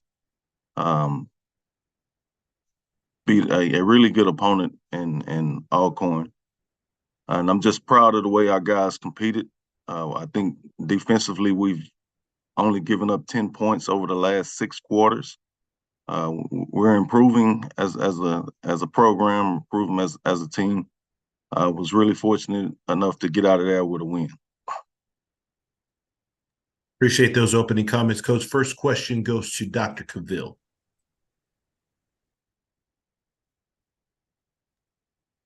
Kenyatta Cavill, Dr. Cavill, inside the HBCU Sports Lab. Obviously, team game, and the team played excellent all around, but it's hard to ignore Ladarius Owens. We talked about it, but if you would, again, just talk about his stellar play in this game, but not only in this game, all season long, 211 yards rushing in terms of what he was able to get done, a big, long rush that sealed it for sure in terms of 60-yard play that's also set a record for Texas Southern University. Talk about this young man in terms of his talent, but also what we found out what he's able to do in terms of who he is off the field. Yeah, he's an extremely talented young player who's been around since my first recruiting class. He's put our team on his back. Especially since we heard that Andrew wouldn't be finishing the season. He decided, that he was going to put the team on his back and ridden him all year. But he's just a great person. He's extremely coachable, does everything that the coaches ask of him to do, wants to do more. And he's just been an asset to the program. And I hope we can find a guy to replace him. Wish him, success at the next level. But we're going to miss him around here when he's no longer playing for the TSU Tigers. With that being said, obviously time to turn the page. You got the Golden Lions come up. But talk about them in terms of their team and what you want to see Jace Wilson as he seems to be putting things together as you learn him. He learns Texas Southern in terms of the offensive things that you want to do in this last matchup. He was 17 of 20, 288, 1 touchdown. It seemed really to control the tempo of the game, particularly in that first half before the rain started falling. Talk about his ability. You want to see him in this last matchup. We're about to go against a really good Pine Bluff team. They're extremely talented on both sides of the ball. It's not going to be an easy matchup for us. They're going to be hungry for a win. We're hungry for a win. Just looking forward to the competition of it. But Jace has been tremendous all season. He started slow. And again, you alluded to it. It was a matter of him learning what's expected of him, learning the playbook, and getting comfortable with what we're asking him to do. And then it's the coaching staff figuring out what he does best. And what he does best was different than what Andrew did best. And so we had to find those simple things to put Jace in position to help us be successful. Thank you, Coach. Good luck this weekend. Look forward to the matchup. Next question goes to Tanner Spearman. Good morning, Coach. Tanner Spearman with the Pine Bluff Commercial. I wanted to ask you about a couple of your linebackers, Jacob Williams and Isaiah Bogarty, both among the top tacklers in the conference this year. What did those two bring to your defense? Yeah, they really athletic, guys who love the game of football. They tackle really well, and I think the thing that's missing in the whole idea of those guys being leading tacklers is the guys up front protecting them and keeping the offensive lineman off of them and allowing Jacob and Bogarty to run around and freely and make plays. And then as a follow-up, Coach, on the other side for UAPB, they've got a guy at the top with the tackles as well, Rico Dozier, wearing number 0. What when you watch the film of UAPB and you see that number 0, what stands out to you? He's always around the ball. He's a guy who's going to be around the ball, making plays and getting the ball on the ground. We know we got to have someone, harassing him, blocking him, and trying to keep him away. But he always finds the ball. He's always around it, and we just got to assign a guy to him, and hopefully we can keep some of those tackles that he's accustomed to having down. Thank you, Coach. Thank you. Next question goes to Doc Holliday. Coach McKinney, Doc Holliday, HBC Overdrive. How you doing today? Good. How's it going, Doc? I'm doing good. Tell me about, so you had 10 penalties for 65 yards in the game yesterday. Tell me let me know what you told your guys as far as going into the next week about being disciplined. We talk about being disciplined each and every week, and our guys are emotional. We've got to do a better job of controlling our emotions. I hate to say it in this form, but some of those penalties are questionable.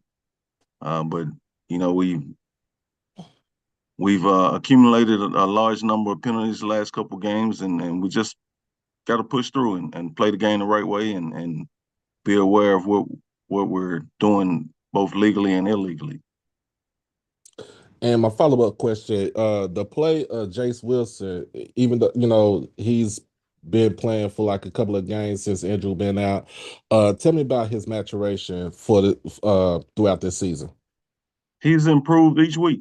We've asked him to become the new leader of the team within the season, which is hard to do. But he's taken the bull by the horn, and he's run with it. He's been our leader. He's made plays. He's given us the ability to stretch the field, open up running lanes for our running game.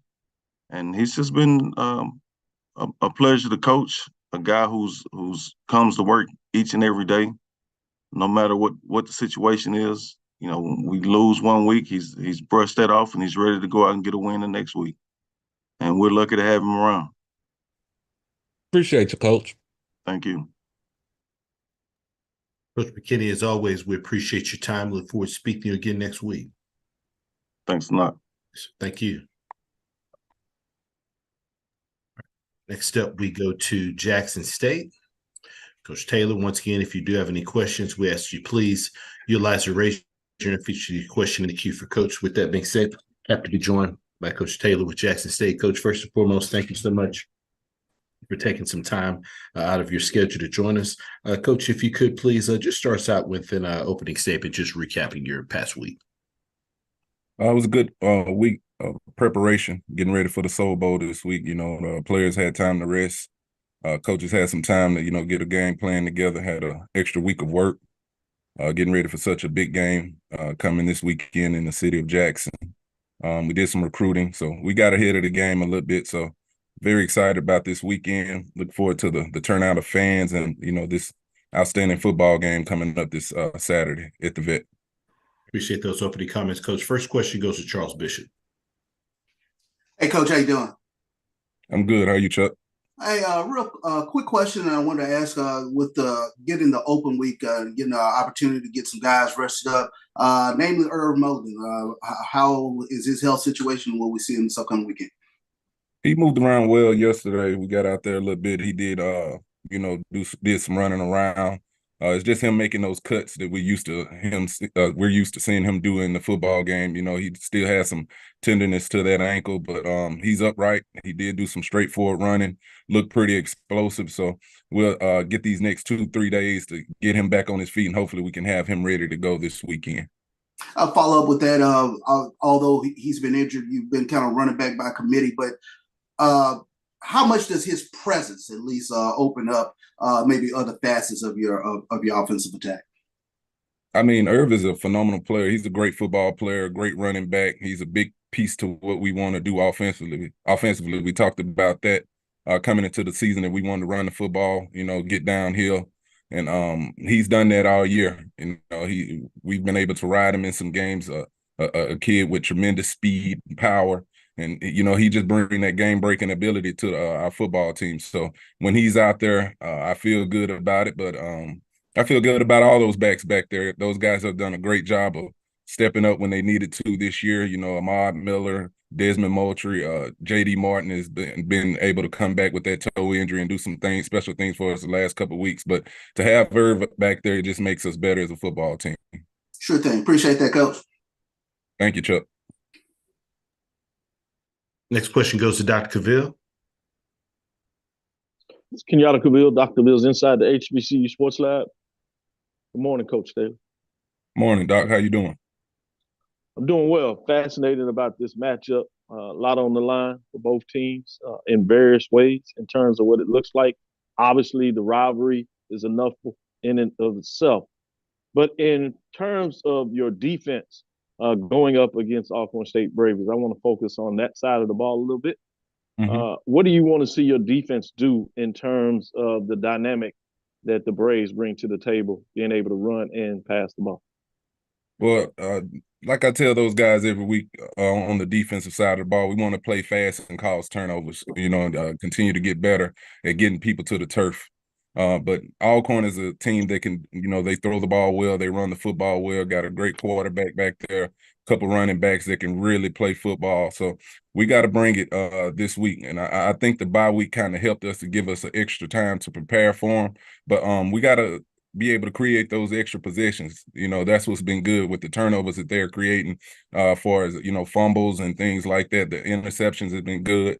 So we got to try to create extra possessions going into this game because, they're throwing the ball around. From what I'm seeing, they want to throw the ball around a little bit, but you still have to have a lot of respect for that run game and that big offensive line they have up front.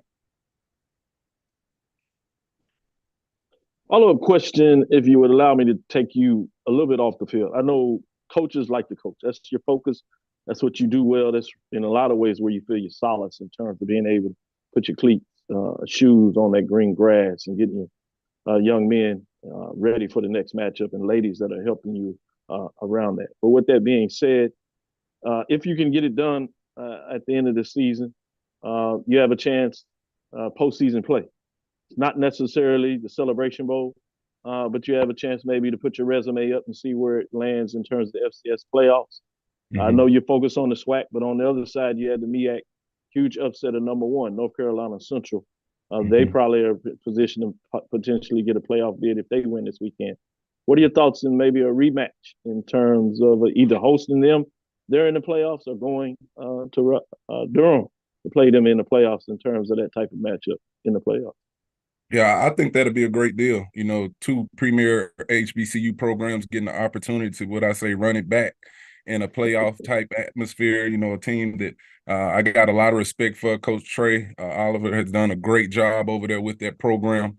Building that thing up from the ground, and he has a good football team. They took a tough loss last week, but that's still a good football team. So to sit here and be talking about both teams potentially, facing each other in the playoffs, that's a tremendous matchup, something that I would greatly look forward to. But we got our work cut out for us this weekend. We got to get through this one. And, I know Coach McNair had those guys ready to go. They're chopping at the bit after a tough loss on yesterday. So we'll get through this weekend, Doc, and then we'll see where the chips fall.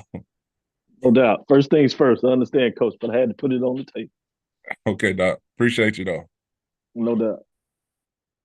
Next question goes to Doc Holliday. Doc Holiday, HBC Overdrive. What's going on, Coach CC? How you What's doing? up, Doc? How you doing? Man, I'm doing good. It is Alcorn week, and we all know, as you being a former player and as being an alum, what this week means for the university. Tell me, what have you told your guys about kind of not looking ahead towards, you know, the game, and just trying to keep it, keep them focused? I don't. I've been telling them to look ahead and trying to get them to understand the magnitude of this football game when Alcorn and Jackson State faces off. I think you hit it on the head. Being a former player here and being a part of this program and just seeing those huge crowds coming into the city of Jackson, and we had opportunity to go down to the reservation on last year. But just getting them ready for it. The expectation. This probably be the biggest crowd that we've seen all year. Here in the city of Jackson. So just getting them ready for it, keeping them grounded and understand, we still got to go out and play good football. Both teams, like I said, are going to be well coached, very prepared. It's going to be an exciting atmosphere, great fans in town, So it's a great rivalry. I'm looking forward to it. So I'm excited about my first Soul Bowl as head coach at Jackson State. And a follow-up question, Coach. With the win last week, this guarantee you that you as a first year head coach in the program's history, you have a winning record. Tell me, how does that what does that mean to you? It feels good to be where we are right now, 7-3, locked in with a winning football record. It helps with recruiting. You really start looking forward to the future here at Jackson State, and just know that I'm doing things right myself and my staff and the people around me, and we got something great to build on here. We got a lot of good players returning next year as well, that's bought into what we're doing here, the culture we're building, and they're excited about the future here at Jackson State. Appreciate you, Coach. I appreciate you, Doc. Take care. Got time for maybe one more question for Coach Taylor with Jackson State. Final question for Coach. Coach, as always, we appreciate your time. Look forward to seeing you again next week. All right. Thank you, guys. Thanks, Coach. We'll now go to Alcorn State and Coach Fred McNair. Once again, if you do have any questions for Coach McNair, we ask you please utilize the raise your hand feature to get your question in the queue. With that being said, Coach McNair, thank you so much for taking some time out of your schedule to join us. If you could please start us out with an opening statement recapping your team's most recent outing at Texas Southern. Yeah, I just want to apologize, first of all. This morning, I got this morning, I had to travel back to Lawrence, Mississippi, so I'm on the bus right now, I'm traveling back. But it was a great game. I thought that Coach McKinney had those guys ready to play. Quarterback did an outstanding job in the passing game. The running back had an explosive game. Offensively, we passed the ball pretty well, but we didn't run the ball as well as we expected. So special team, we had lost in the special team, so we got to fix a lot of that stuff. But hats off to those guys up front, up at Texas Southern, for doing such a great job of coming in and playing a perfect game. Those guys really play hard. We knew that going into it. I told my players it's just a matter of time, that those guys been in every ball game since they've been playing. So just a matter of time they had a breakout game, and it just so happened it was against us. So other than that, hats off to those guys. Coach McKinney, I did a great job with those guys. Appreciate those opening comments, Coach. First question goes to Dr. Cavill. This is Kenyatta Cavill. Dr. Cavill's inside the HBCU Sports Lab. First, safe travels to you and your team. With that said, I got to talk to you about the post game yesterday, so I wanted to move forward in regards to this matchup against Jackson State University. What are some of the challenges you see in terms of Jackson State from a defensive perspective? Well, first of all, they got a pretty good team. I think Coach Taylor has done a great job since he came in as head coach, and which I expected him to. He's a real good coach. He's been trying for a while to get that position there. I'm glad he got it, and he's doing a great job with the Jackson State Tigers. So I think the biggest challenge is we just got to go in and execute offensively. To offset the things they're gonna do on the defense side of it. They got a good front seven. They're real good putting pressure on the quarterback. So we just got to make sure that we dot our I's, cross our T's, and form our offense. Certainly. One follow-up question will be, again, about this particular matchup, but it goes to the control that was in your hands in terms of this past matchup against Texas Southern. Obviously, with the loss, it takes some of it out of your hands in regards to that. Is that more something that we look at in terms of the media, or do you have to talk to your players about it, or does it help that this is a rivalry game and it really doesn't matter what's going to get done in this game in terms of players being ready to play is going to be there? I just think it's the next game. It's just going to be Jackson State, so in terms of talking to the players about it, they understand that the magnitude of this ball game. They understand what we got to do. We just got to go in and win. I mean, we can't be concerned about anything else or any other team. You know, we got to win a ball game. Can't let that one loss turn into two. So we got to be ready to play all phases of the game. They're gonna bring it with them. We know that it's a big rivalry, big Soul Bowl they call it. So we got to be ready to play. No doubt. Thanks, Coach McNair. Next question goes to Perry Daniels. Coach, talk about the uniqueness of playing on a Sunday. How did that affect your team? It really didn't affect the team. It affects us traveling and trying to get ready for another ball game. Fortunately, we had to travel back today. We lose a day of practice. Tuesday, Wednesday, Thursday. We throw 3 days, but we lose a day of practice in our preparation. So that may affect us a little bit in terms of getting back and trying to get a game plan together for Tuesday morning practice. So, but coaches up to the challenge. We done it before. But other than playing on Sunday, it's just another game, just a different day. So guy was up to the challenge, but I don't think that had any effect on how the game turned out. I thought the Texas Southern did a great job of coming in and executing all 3 phases of the game. And Coach, this Texas Southern team, they've been really close against FAM. They were really close against Southern, and they seem to be able to put things together to come out on top against your team. Talk about that program and the team that you competed against Sunday. I competed against a real good football team. The guy they played fast, they played tough, they were very, very physical. I thought they like I said, they've been close in all the ball games they played. They put it all together against us and had a real good game against us. So it's one of the things that we got to look at, go back and look at the film and see what we can correct and get ready for a good Jackson State football team. Thank you, Coach. Good luck.